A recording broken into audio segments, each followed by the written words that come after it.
Apakah semua yang hadir kita mengasihi Allah? Apakah kita mengasihi Allah? Apakah kita mengasihi Allah? Makin lama makin berat. Yesus pernah nanya sama seorang muridnya namanya Petrus. Dia tanya pertanyaan yang sama. Petrus, apakah engkau mengasihi aku? Petrus bilang, aku mengasihi engkau, Yesus. Yesus tanya lagi, Petrus, apakah engkau mengasihi aku? Mengasihi, Yesus. Yang ketiga kali Yesus tanya, Petrus, apakah engkau mengasihi aku? Petrus hatinya sedih. Dia bilang, aku mengasihi engkau. Siapa Petrus? Petrus dia adalah satu murid Yesus yang begitu antusias, semangat, apa-apa dia di luar. Satu kali waktu Yesus jalan di atas air, murid-murid takut. Dia lihat hantu, hantu, hantu. Lalu Yesus bilang, aku bukan hantu, ini aku Yesus gurumu. Siapa murid yang paling cepat menjawab? Petrus. Kalau betul kau Yesus, suruh aku jalan di atas air. Sini, kata Yesus. Jalan dia di atas air. Itu Petrus. Cepat kali respon. Satu kali Yesus mau ditangkap di taman Getsemani, mau disalib. Prajurit mau tangkap Yesus. Siapa murid yang paling cepat? Petrus. Orang murid guru gue, jangan kau ganggu guruku. Dia ambilnya pedang disayatnya kuping pengawal itu. Petrus itu. Waktu Yesus mau disalib, Yesus ngomong gini, murid-murid, sebentar lagi semua kalian akan tergoncang, karena sebentar aku akan disalib dan akan bangkit. Apa kata Petrus? Petrus lagi paling cepat. Guru, biar semua tergoncang, aku Petrus memakarau seperti merdana, gak akan tergoncang. Sampai dia, tepuk tangan. Sampai dia bilang begini, sampai dia bilang, Yesus, kalau engkau mati, aku pun siap mati untuk engkau. Wah, saya pikir kalau ada jemaat gini sama gembalanya, Om, kalau Om mati, aku mati, Om. Umur panjang tadi semua ini. Yang banyak, Om aja lah mati duluan. Petrus begitu luar biasa. Dia merasa dia sangat mengasihi Yesus. Tapi 3 kali Yesus nanya dia. Saya berharap sejarah yang dulu itu tidak terulang lagi malam hari ini.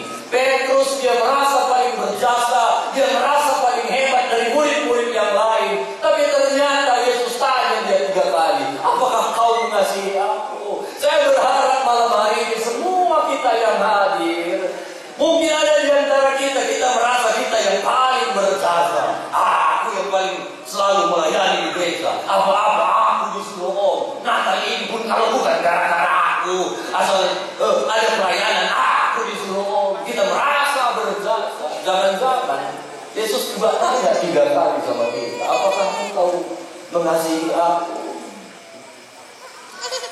Karena banyak orang melayani Tuhan, tapi Tuhan tidak merasa sedang dilayani. Gimana kira-kira Bapak Ibu, misalnya aku pergi pelayanan keluar kota 3 hari, aku bawa koperku. Lalu setelah 3 hari, aku pulang ke rumah, aku bawa koperku. Datang istriku, dibukanya pintu, langsung diambilnya koperku. Mari Pak. Langsung dia ke belakang, dimasukkannya semua baju ke mesin cuci. Pertanyaanku, kenapa dia cuci bajuku? Karena dia sedang melayani aku. Pertanyaan yang kedua, apakah aku sedang merasa dia sedang melayani aku? Tidak. Ditanya aja pula muka. Dikasihnya pun enggak tehku. Koperku saja yang tidak jadi.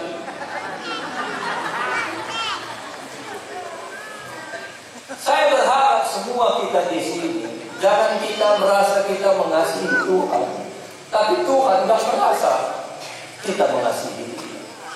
Lalu apa tandanya Pak? kalau aku ini mengasihi Yesus?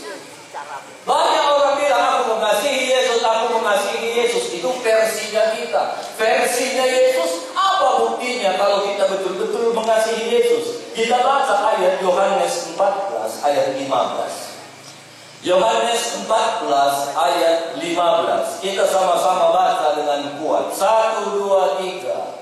Jikalau kamu mengasihi aku, kamu akan menuruti segala perintahku. Jikalau kamu mengasihi aku, kata Yesus, kamu akan menuruti sebagian perintahku. Amin.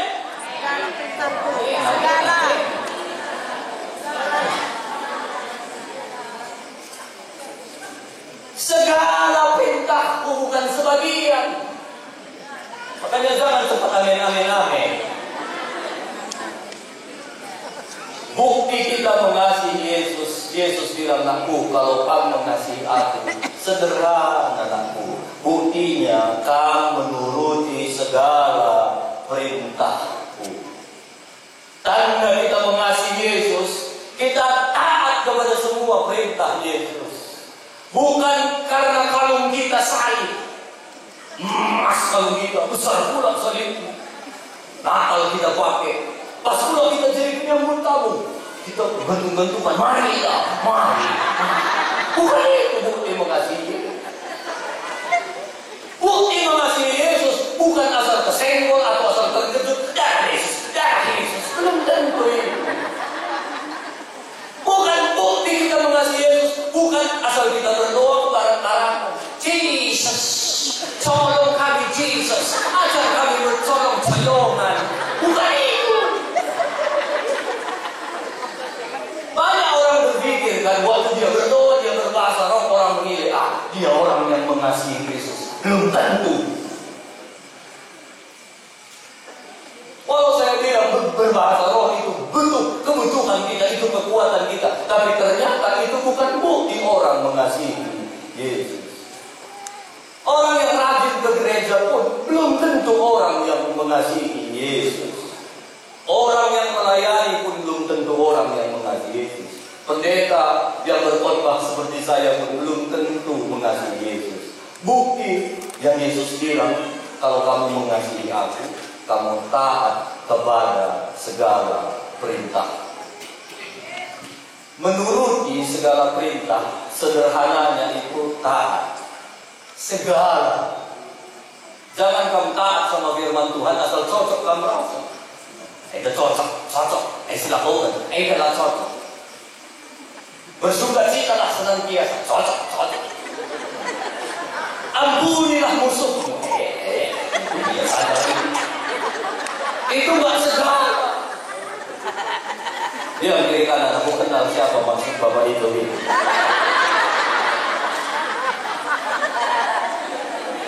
Kalau kita mengasihi Yesus, cocok kamu rasa firman Tuhan, taat kepada segala firman Tuhan. Itulah orang yang mengasihi Yesus. Ada berkatnya kalau kita mengasihi Yesus. Ada berkatnya kalau kita taat. Ulangan pasal 28 ayat 13. Ulangan 28 ayat 13. Tuhan akan mengangkat engkau menjadi kepala dan bukan menjadi ekor. Engkau akan tetap naik dan bukan turun. Apabila engkau mendengarkan perintah Tuhan Allahmu yang kusampaikan pada hari ini, kau lakukan dengan setia. Saya rindu semua kita baca ayat ini. Ganti kata engkau jadi aku. Sambil kita baca ini, pukul-pukul dada kita. 1, 2, 3 ya. Tuhan akan mengangkat aku menjadi kepala dan bukan menjadi ekor. Aku akan tetap naik dan bukan turun. Apabila aku mendengarkan perintah Tuhan Allahku yang disampaikan pada hari ini, kulakukan dengan setia. Bilang kiri kanan, kau sedang duduk di samping kepala ini. Banyak orang suka ayat di atas itu tadi. Oh, jadi kepala bukan ekor, jadi kepala. Itu semua hanya bisa terjadi apabila. Kata apabila itu menentukan semua. uang 100.000? Ku kasih kamu uang 100.000, tapi belum kamu dapat ini. Apabila bisa kamu lari dari Laupakam sampai ke Banzai 2 jam, dapat 100.000? Nggak dapat, karena kita nggak bisa mengerjakan apabila-nya. Bapak Ibu, kalau kita mau jadi kepala, lagi-lagi firman Tuhan bilang, apabila engkau mendengarkan perintah Tuhan Allahmu yang kusampaikan pada hari ini, kau lakukan dengan setia. Jadi naik, jadi kepala, hidup kita jadi kepala, hidup kita diberkati, hidup kita naik, itu tidak otomatis. Ada apabila-nya. Apabila kita melakukan firman Tuhan dengan setia, bukan sekali-sekali, bukan kalau kepepet, bukan kalau semua baik baru kita lakukan firman Tuhan. Baik nggak baik pun tetap lakukan firman Tuhan. Seperti lagu pujian tadi, meskipun Tuhan tak menolong, sekalipun Tuhan nggak menolong, tetap lakukan firman Tuhan. Sederhananya hari ini, mengasihi Tuhan sama dengan taat. Itu saja intinya Natal malam ini. Kalau kamu mau dinyatakan mengasihi Tuhan, sama dengan taat. T-A-A-T. Kalau di Bali pun T-A-A-T. Kalau kopi di Bali, tumpah bagus. Cerdas-cerdas anak bapak kami. Di kampung lain kopi di Bali apa ya? I-O-E-O. Sekarang coba lakukan apa yang kuucapkan. Dengar ya, lakukan apa yang kuucapkan. Pegang kepala, pegang telinga, pegang mulut. Udah pindah mulut ibu? Memang susah kali taat ini. Tapi bisa kita taat. Ada satu guru ekonomi, dia jago sekali, dia dosen ekonomi. Dia banyak menghasilkan mahasiswa-mahasiswanya yang akhirnya jadi orang yang kaya, orang yang berhasil, orang yang punya perusahaan besar. Dan banyak mahasiswanya ini menjadikan dosen ekonomi ini dosen teladan, karena gara-gara dia banyak ilmu yang mereka dapat. Satu hari mahasiswa-mahasiswa ini akhirnya beberapa orang ketemu, mereka bilang, kita buatlah reuni, kita undang bapak dosen dulu, mantan dosen kita, guru ekonomi. Waktu mereka pertemuan di hotel, reunian di hotel, semua mantan-mantan mahasiswa bapak itu udah bawa mobil mewah, semuanya pakai jas, sampai di hotel mereka tukar-tukar kartu nama. Lalu datanglah dosen ekonomi mereka itu naik sepeda. Orangnya bajunya seperti biasa. Setelah puluhan tahun mereka mengajar bagaimana puluhan tahun yang lalu, begitu juga dia sekarang. Orangnya tetap biasa, sederhana, dan gak punya kemajuan apa. Ternyata selidik punya selidik. Dosen ini tahu banyak ilmu pengetahuan tentang ekonomi, tapi dia hanya sebatas tahu, tapi tidak dia lakukan. Semua mantan muridnya tahu banyak ilmu ekonomi yang diajarkan dosen ini. Mereka bukan hanya tahu, tapi mereka lakukan. Yang terpenting bukan apa yang kita tahu, yang terpenting apa yang sudah kita lakukan dari apa yang kita tahu. Aku lihat wajahmu ini semua orang-orang yang rajin beribadah. Kalau kulihat wajahmu, tahu bang banyak hemat Tuhan, tahu. Tapi dengar sekali lagi Bapak Ibu, bukan terpenting itu bukan seberapa banyak firman Tuhan yang kita tahu, tapi seberapa banyak firman Tuhan yang sudah kita lakukan. Bila kiri kanan, lakukan, bukan hanya tahu. Dengan Bapak Ibu, hidup ini begitu sederhana, taat saja. Kalau kita mau dinyatakan menjadi orang-orang yang mengasihi Yesus, sudahlah, nggak usah banyak-banyak. Gimana nanti ini? Sudah sederhana, taat. Hidup ini simple Bapak Ibu. Hidup ini cukup taat. Kenapa banyak orang hidupnya rumit? Karena dia yang buat rumit. Semua sudah diatur di firman Tuhan. Mau masalah apa Bapak Ibu? Semua jawabannya ada di Alkitab ini. Suami-suami, kata firman Tuhan, kasihi istrimu. Sederhana. Banyak bapak-bapak, Allah, Pak Pendeta, karena gak kenal saja sama istrimu. Begitu sederhananya, kasihi istrimu, udah kasihi, taat. Ini kan datang kita kasihi pula istri orang. Jadi rumit jadinya hidup kita. Begitu bunyi telepon dari si selingkuhan, udah dentuman kita. Ayo. Padahal firman Tuhan bilang sederhana, kasihi istrimu, sudah kasihi istri kita. Jangan ketawa ibu-ibu pun banyak lagi. Firman Tuhan bilang, tunduk sama suami, sudah tunduk saja tuh. Tuhan sudah kasih otoritas sama suami kita jadi pemimpin. Tapi saya ketemu banyak ibu-ibu hidupnya jadi rumit karena kamu tunduk sama suami. Yang ada tanduk suami. Biasa yang ketawa itu pengalaman itu.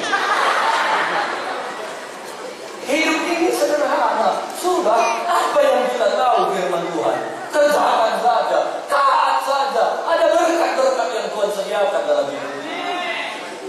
Firman Tuhan sudah bilang, ampuni musuhmu. Banyak orang gak bisa. Saya sering pelayanan begini. Ayo, siapa yang mau mengampuni? Banyak yang mampu. Ingat, siapa yang kau mau ampuni? Aku. Udah, hari ini ampuni. Kayaknya belum bisa. Udah dengar firman Tuhan. Kalau ibu mau diberkati, harus lepaskan beban. Gak bisa, Pak. Beberapa tahun yang lalu, uang gak dikasihnya, Pak. Kau tahu ada uang sakit hati, Pak. Waduh, itu untuk program ikutnya juga, Pak. Yang parahnya, saya ketemu ada ibu-ibu ampuni, ibu. Masuk neraka nanti ibu. Sampai begitu jadi. Kalau gara-gara itu, gara-gara gak mengampuni dia, aku masuk neraka. Aku masuk neraka. Karena keberanian jadi masuk neraka. Nanti udah dibakar di neraka. Aku dong, ecek punya dulu. Enggak laku lagi.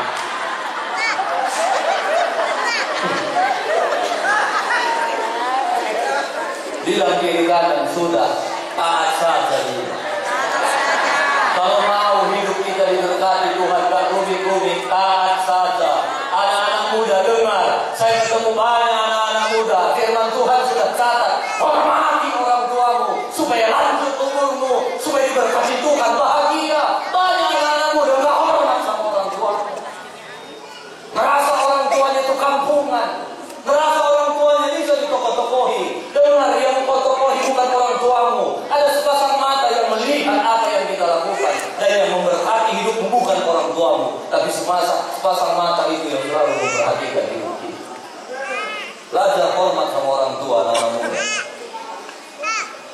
Orang tua itu bukan ayah ibu, bapak mama kita saja, termasuk gembala-gembala, termasuk guru. Saya ketemu hari ini banyak lagi orang tidak lagi hormat sama orang tua.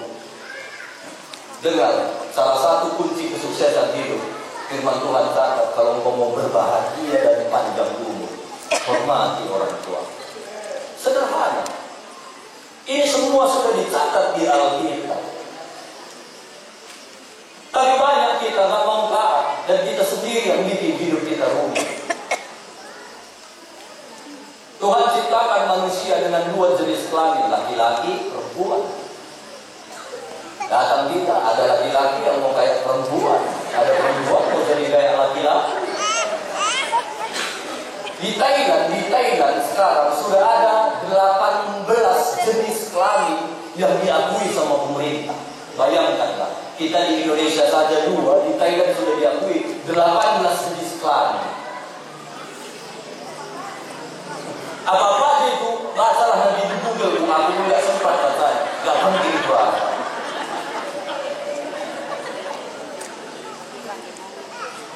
Karena itu sudah tidak sesuai lagi firman Tuhan. Sampai anjing saja, anjing jantan sama jantan waktu mereka jalan gitu kesenggol, najis kesana. Jangan kok kayak manusia, kita ini jantan sama jantan. Anjing saja masih tahu mana jantan. Bilang diri kanan mengasihi Tuhan itu sederhana, taat. Saya akan bacakan ada 2 dasar kehidupan di dalam Matius pasal 7 ayat 24. Setiap orang yang mendengar perkataanku ini dan melakukannya dan taat, sekali lagi lakukan firman Tuhan, taat firman Tuhan, catat, dia sama dengan orang bijaksana yang mendirikan rumahnya di atas batu. Kemudian turun hujan, datang banjir, lalu angin melanda rumah itu. Tapi rumah itu tidak roboh sebab didirikan di atas batu. Tapi setiap orang yang mendengar perkataanku ini dan tidak melakukannya. Mungkin orang itu ada di tempat ini, dia dengar firman Tuhan, tapi dengar kalau kita pulang dari tempat ini, kita tidak melakukan firman Tuhan, kita nggak taat, kita sama dengan orang bodoh. Bodoh. Yang mendirikan rumahnya di atas batu, dia turun hujan, datang banjir, lalu angin melanda rumah itu, sehingga rubuhlah rumah itu dan hebatlah kerusakan.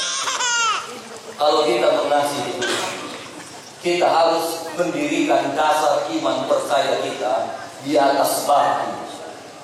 Bangun rumah di atas pasir sama bangun rumah di atas batu itu beda sekali Bapak Ibu. Bangun rumah di atas batu itu butuh tenaga, butuh keringat, butuh biaya yang besar. Tapi kalau bangun rumah di atas pasir gampang, sekat, gak perlu banyak ngomong. Sama dengan kekristenan, ikut Tuhan sama ibu gak gampang. Kalau kita mau jadi orang yang mengasihi Tuhan, kita harus mendirikan dasar iman kita di atas batu karang yang teguh. Orang yang mendirikan rumahnya di atas batu, orang Kristen yang mendirikan imannya di atas batu, dia dengar firman Tuhan. Walau berat untuk melakukannya, dia lakukan. Firman Tuhan catat, dia sama seperti orang bijaksana. Dari ayat ini jelaslah bahwa orang yang mendirikan rumah di atas batu, orang yang mendirikan rumah di atas pasir pun satu saat akan dilanda banjir. Orang yang mengasihi Tuhan pun, orang yang tidak mengasihi Tuhan pun satu saat akan kena banjir, kena badai.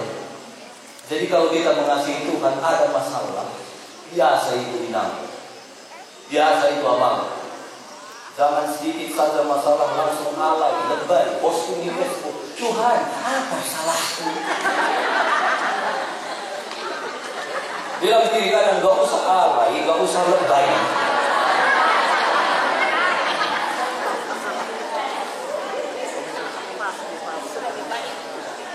Mendirikan rumah di atas batu, menjadi orang Kristen yang mengasihi Tuhan, itu tidak mudah. Apalagi di tengah zaman-zaman sekarang ini, semua serba mudah. Kita nggak mau melakukan kejahatan, diajari orang berbuat jahat. Kita nggak mau selingkuh, diajari orang selingkuh. Dan untuk mempertahankan iman kita, mempertahankan kekudusan hidup kita, mempertahankan iman kita, itu butuh kerja keras di atas batu. Kalau malam gini, enaknya kan tidur di rumah ya. Tapi kita semua datang di los ini, di jalur ini, karena kita mengasihi Tuhan. Semalam kami natal di satu desa namanya Pamaksimeli. Dingin sekali, itu angin kencang sekali. Itu waktu kami hamba-hamba Tuhan duduk di kursi, lalu panitianya bilang, kami persilakan Bapak Majelis Wilayah sampaikan kata sambutan gitu. Bapak Majelis Wilayah berdiri dari kursi, tenang kursinya, bayangkanlah kencangnya. Tapi waktu mereka bernatal semua, mereka semua bersukacita. Ada memang harga yang harus kita bayar. asal kita mengikut Kristus. Jadi anak Tuhan yang gampang-gampang di atas pasir itu juga mudah. Hidup suka-suka, dosa jalan terus, ke gereja terlambat terus. Saya berharap yang terlambat, yang suka terlambat bertobat ya. Bilang kiri kanan bertobat. Saudara itu beribadah bukan mencari pendeta, tapi menghargai Tuhan. Gimana kalau kira-kira Bapak Presiden Prabowo mau datang ke kampung ini besok jam 9 pagi? Jam berapa kamu datang? Jam 8 kalau perlu berkemah di situ. Sudah bisa lihat Bapak Presiden. Kenapa kita Tuhan hadir di gereja kita suka terlambat? Bertobat kita memang untuk mendirikan mengasihi Tuhan di atas batu tidak gampang. Mungkin orang suka terlambat, tapi saya mau mengasihi Tuhan lebih dan lebih lagi. Orang yang mendirikan rumah di atas batu, dia sangat peduli dengan fondasi. Bangunan itu selalu yang dipuji itu bangunan, nggak pernah ada orang puji fondasi. Kalau mungkin ada orang pendeta datang ke gereja DPD di Lopakam yang mereka bilang pasti bagus sekali gedung gereja ini. Pasti nggak ada orang yang bilang, gimana ya fondasinya? Coba korek dulu, mau kulihat. Nggak ada orang cerita fondasi, nggak ada orang memuji fondasi. Dengar, kekristenan yang didirikan di atas batu memang itu tidak mungkin nggak akan dipuji orang. Waktu kita melakukan kebenaran, waktu kita melakukan kebaikan, mungkin orang nggak puji kita. Tapi orang Kristen yang mau mengasihi Tuhan di atas batu karang yang teguh, dia akan terus fokus pada fondasi. Ya, dilihat orang nggak dilihat orang, dia tetap mengasihi Tuhan. Dipuji orang nggak dipuji orang, dia tetap mengasihi orang. Mengasihi Tuhan. Dia fokus kepada hal-hal yang nggak kelihatan. Tapi orang Kristen yang mendirikan rumah di atas pasir, dia nggak terlalu peduli fondasi. Yang penting bangunan, buatlah menjilai. Gimana supaya cepat? Gimana supaya pokoknya kelihatan bagus? Dia nggak fokus pada yang tidak kelihatan, dia fokus pada yang kelihatan. Orang-orang yang kekristenannya di atas pasir, biasanya dia orang yang suka kelihatan, yang suka dipuji. Kalau nggak dipuji, pakai gini nakal. Harusnya aku dari kor ke depan. Aku ini panitia Natal, kok nggak ditunggu aku dari kata sambutan. Apa ini? Dia pengen dilihat. Itu kekristenan di atas pasir. Asal memberi selalu mau kelihatan dia pemberiannya. Oh, gak disebutkan tadi nama aku untuk pemberian Natal. Pertanyaannya jadi guru. Pokoknya asal memberi selalu mau kelihatan. Itu orang yang mendirikan rumah di atas pasir. Memberi bagus, tapi fokuslah kita kepada hal-hal yang tidak kelihatan. Orang yang imannya di atas pasir, dia akan suka tebar pesona, suka pencitraan. Bahasa karonya merah kelia mencita. Bilang kiri kanan bertobat kita semua. Orang yang mengasihi Tuhan di atas batu, dia gak peduli kelihatan gak kelihatan. Yang penting Yesus kelihatan. Lagunya itu selalu, ya harus makin bertambah, ku harus makin berkurang. Nama Yesus saja disembah, ku di tempat paling belakang. Bila Yesus ditinggikan dan salibnya diberitakan, pasti dia menarik semua orang datang kepadanya sekarang. Biarlah malam Natal ini semua kita yang hadir, kita ini makin kecil, makin gak kelihatan lah. Kalau perlu kita makin di belakang supaya Yesus itu makin kelihatan. Saya masih ketemu banyak orang Kristen yang katanya mengasihi Tuhan sejak Natal nggak pernah lagi datang beribadah. Kenapa? Hanya gara-gara sepele, hanya gara-gara nggak dapat roti Natal, hanya gara-gara ku hilang dulu seragam warna hijau, kalian bikin kuning, suka kalian kuning-kuning, aku nggak mau lagi gereja. Itu pasir itu. Firman Tuhan bilang orang yang di atas pasir orang bodoh. Tapi banyak orang-orang yang seperti itu. Bilang kiri kanan, pastikan itu bukan kamu.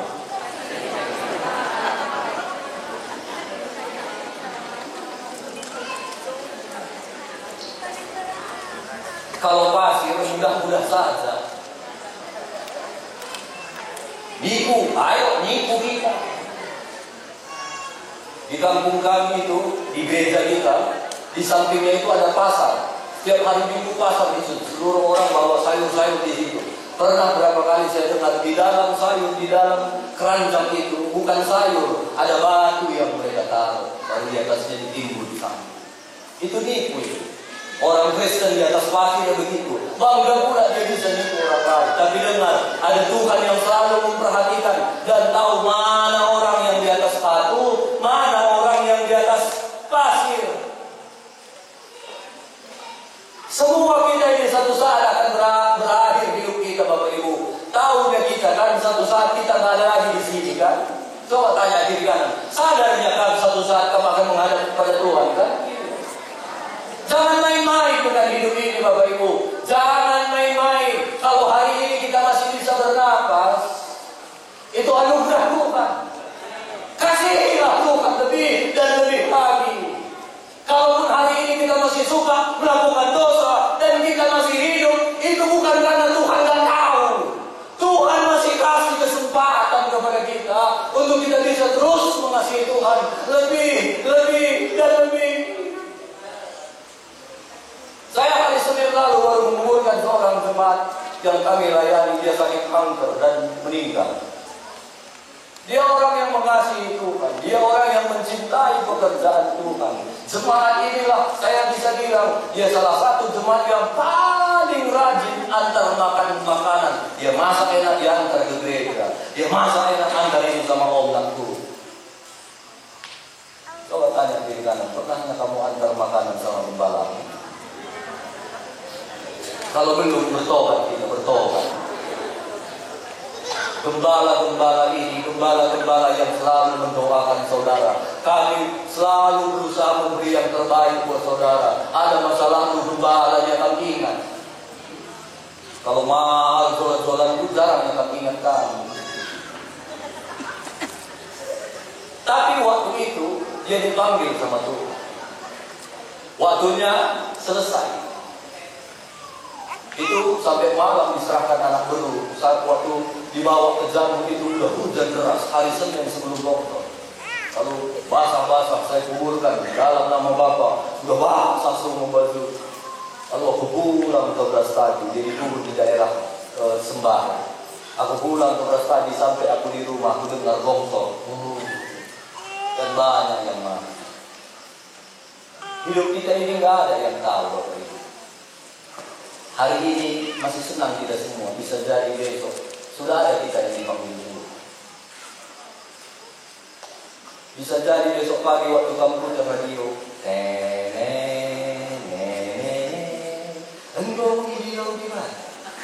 Pendeta Kristus surga. Korban beli kena timpa longsor buli pas lupa kabar. Jangan main-main dengan kehidupan. Kalau malam hari ini Tuhan masih pelihara kita, masih baik-baik, masih sehat-sehat, kasihilah Tuhan. Bangun dasar iman kita di atas batu karang yang teguh. Memang di atas batu itu hidup kekristenan gak gampang. Banyak orang di atas pasir bilang, ngapainlah kau pun ikut Tuhan? Sejak kau ikut Tuhan gak bisa lagi ini, gak bisa lagi ini, gak bisa lagi selingkuh, gak bisa lagi mabuk-mabuk, gak bisa lagi main judi.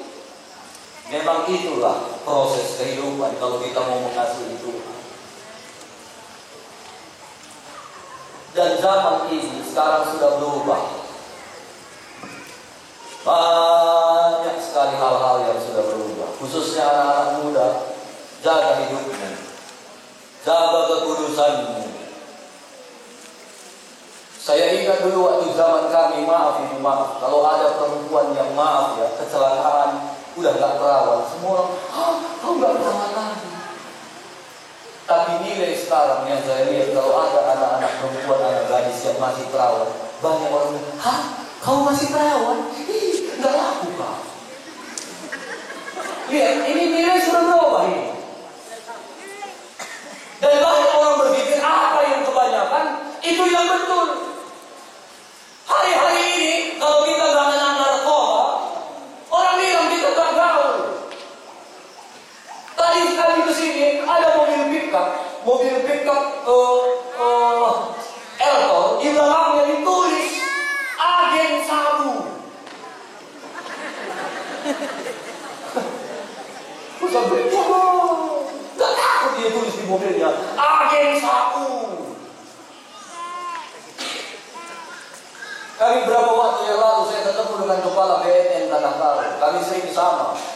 Dia penyuluhan narkoba, aku yang sampaikan firman sama anak muda. Lalu dia bilang, Pak Pendeta, baru-baru ini kami tangkap satu bandar narkoba. Yang paling lucu Pak, waktu kami tangkap itu kami dapat beberapa sabu dan kami dapat uang 2.000 sedikit. Lalu waktu kami tanya, kok 2.000 semua ini? Lalu agen sabu itu bilang, Pak, target kami anak SMP, anak SMA yang gak punya uang, mereka bisa kredit sabu ini. Pakai dulu, besok 2.000, lusa 2.000, 2.000. Ngerti zaman ini sekarang Bapak Ibu. Kalau kita tak berjalan bersama dengan Yesus, gak kuat kita. Orang-orang tua, kalau kita tak doakan anak kita, kalau kita menjadi orang tua tidak mengasihi Tuhan, gak kuat kita. Anak-anak kecil sekarang banyak yang udah pakai narkoba. 2.000 cukup. Itu sebabnya hari ini kita harus jaga hidup kita. Karena nilai akan semua berubah. Lihatlah hari ini konten kreator dengan bangganya bilang, Hai Bray, kemana Bray? Yo Bray, ada di sana, cun kali Bray, bukan? Dia mencuri pun dikasih tahu ya. Oke, kita curi Bray, ayo kita ke sungai Bray, cun kali Bray. Dan yang lain itu ribuan. Yang begini-begini nggak usah dilihat, kalau perlu nggak usah dilihat, dia tutup itu konten kreator yang begini. Tidak membangun generasi ini, tapi justru yang begitu-begitu yang banyak sekarang. Lihatlah bahasa anak-anak muda kita sekarang, sikit-sikit anjir, anjay. Saya berharap jangan ada anak-anak muda yang ikut-ikut begitu.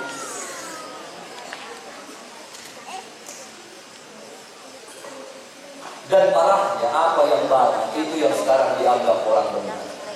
Di Alkitab ini ada seorang tokoh namanya Abraham. Dia orang yang mengasihi Tuhan. Bukti dia mengasihi Tuhan, dia orang yang taat. Di dalam Ibrani pasal 11 ayat 8, firman Tuhan pernah catat begini. Karena iman Abraham taat. Ketika ia dipanggil untuk berangkat ke negeri yang akan diterimanya menjadi milik pusakanya, lalu dia berangkat dengan tidak mengetahui tempat yang ia tujui. Bapak Ibu mau disuruh pergi, waktu Bapak Ibu tanya, kemana mau? Udahlah pergi saja, nanti kemana gitu. Mau? Abraham Tuhan suruh pergi. Lalu firman Tuhan bilang, Abraham taat, dia pergi. Dan dia tak tahu kemana dia pergi. Abraham itu punya hati yang mengasihi Tuhan. Dia tak peduli mau kemana. Dia hanya tahu siapa yang suruh aku. Makanya hidup dia begitu luar biasa. Karena begitu sederhananya. Pergi kau, kata Tuhan. Pergi. Kita kadang disuruh Tuhan pergi. Kemana kita bilang. Satu kali Tuhan ngomong sama Abraham, kau akan punya keturunan seperti bintang di langit, seperti pasir di tepi lautan. Abraham waktu itu sudah tua. Sampai dia tunggu 25 tahun. Itu waktu penantian yang panjang sampai akhirnya istrinya melahirkan seorang anak yang namanya Ishak. Sudah pasti Abraham itu sayang sekali sama Ishak. Mungkin setiap hari dia peluk Ishak. Dia udah ulang-ulang, udah 100 tahun. Dia bilang anaknya Ishak. Ishak, mama peluk anakku. Jadi anak sisa kau tak perlu.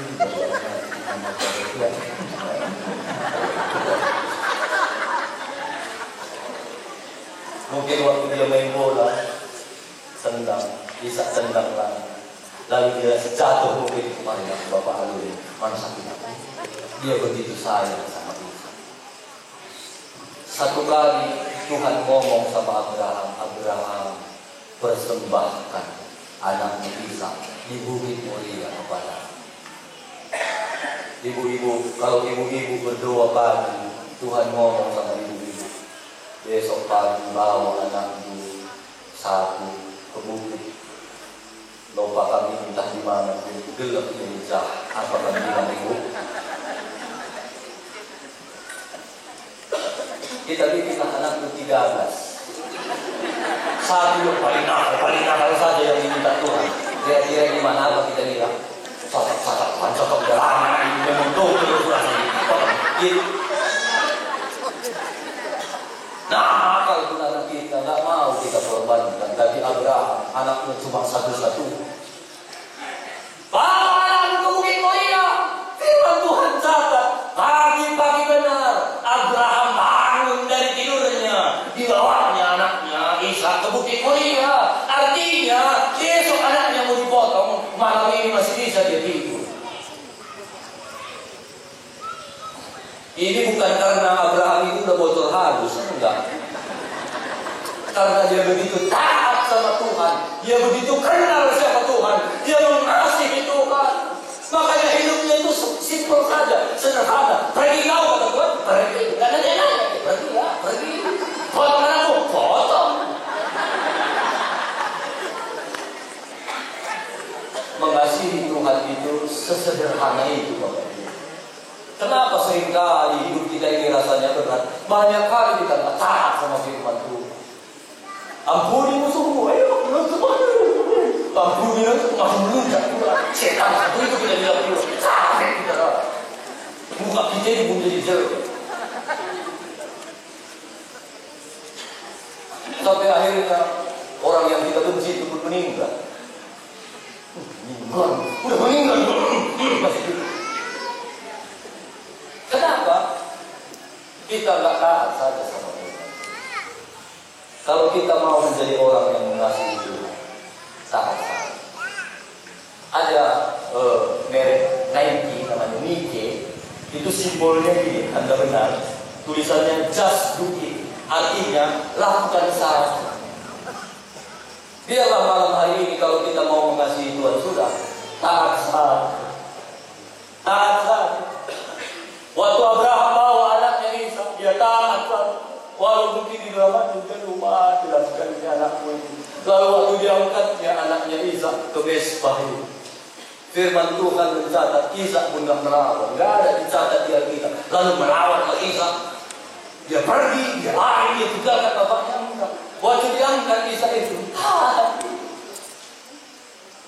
dari sinilah aku belajar bagaimana bapaknya, gitu anaknya. Bapak-bapak, ibu-ibu, bagaimana kita, gitu anak kita. Kalau mau kamu jadi anak jadi anak yang jujur, jujurlah kamu. Kalau kita mau anak-anak kita jadi anak-anak yang mengasihi Tuhan, sudah kasihi saja Tuhan, otomatis itu anak kita pun mengasihi Tuhan. Seberapa sering kita bilang, kau jangan pernah mau merokok, ya hewas kau kalau merokok, kita bilang. Sambil merokok kita mau. Ya kalau nggak itu, ini merokok ke kayak gitu. Dia nggak benar, anak yang seperti pasti akan merokok. Berapa sering kita ibu-ibu, Bu, nanti kalau datang ini, tidak mama nggak di rumahnya. Kalau kita bilang jujur nggak Bu, anak kita akan lebih melihat apa yang kita lakukan daripada apa yang kita omongkan.